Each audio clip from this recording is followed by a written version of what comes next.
Hello students, in this video I am going to discuss about ARM fundamentals. Here we are going to see ARM registers, exception, interrupt and vector table. Registers, ARM processor is having large set of registers. These registers are used to hold either data or an address. These registers are identified with a letter R.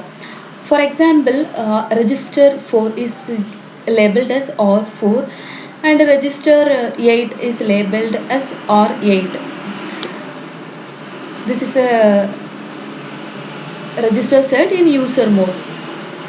There are 18 active registers. Out of these 18 active registers, 16 registers are called data registers and 2 registers are called status register. So data registers are from R0 to R15. 16 data register. Out of these 16 data register, 13 registers means R0 to R12 are called general purpose register. Remaining 3 registers are having some special function. These general purpose registers are used to hold either data or an address. R13, all three are having special function. R13 is called as stack pointer register. This is used to hold the head of the stack segment. Next R14, R14 is called as link register.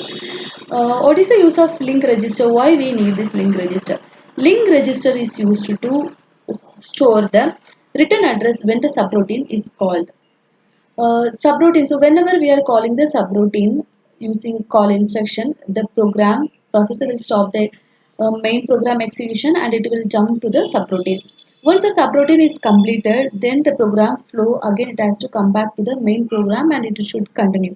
So how to identify the return address where it will be stored? To store the return address, we are using this link register. So whenever we are calling this subroutine, before jump to the subroutine address, this processor will save the address of the next instruction after the call instruction.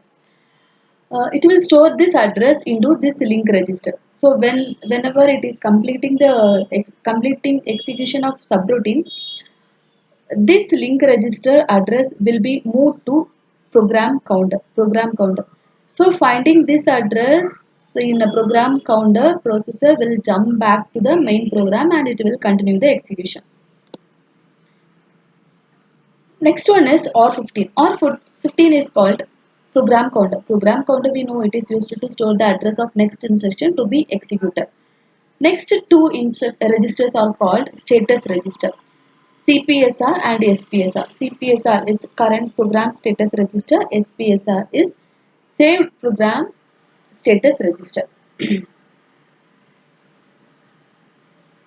So next is exception, interrupt and the vector table. Exception, interrupt.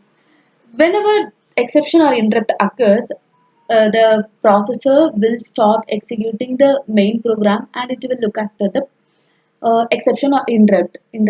For that, the program counter PC program counter will be loaded with specific memory address. This specific memory address is within a special address range which is called vector table. The entries in the vector table are instruction. These instructions are branch instruction.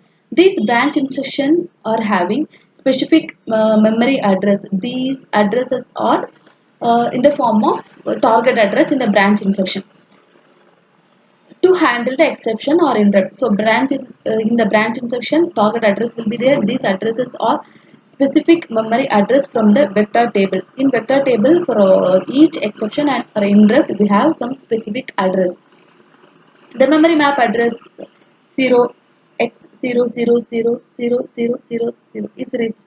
for the vector table. This is the starting address of vector table.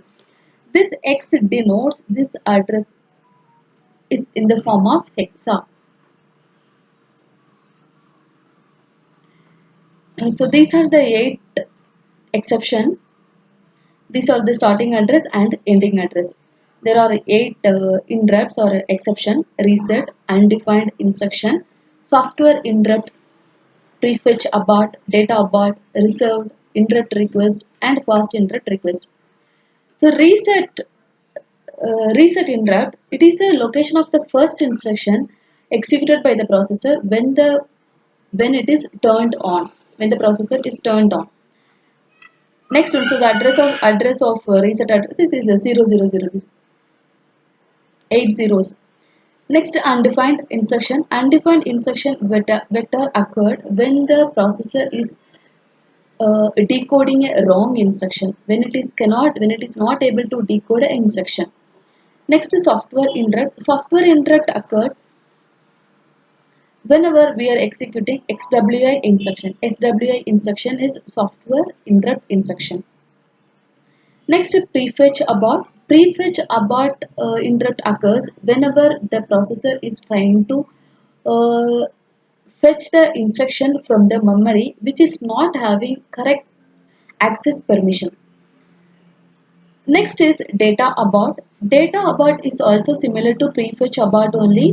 It is occurred when the instruction is trying to fetch the data from the memory which is not having correct access permission. Next, interrupt request. Interrupt request vector is used by the external hardware to interrupt the main processor. This is arised by setting IRQ pin. IRQ pin is interrupt request pin. Next, fast interrupt request. Fast interrupt request is also similar to interrupt request only, but this is reserved for the hardware which needs fast response. And this can be raised by setting FIQ pin. FIQ is fast interrupt request. Thank you.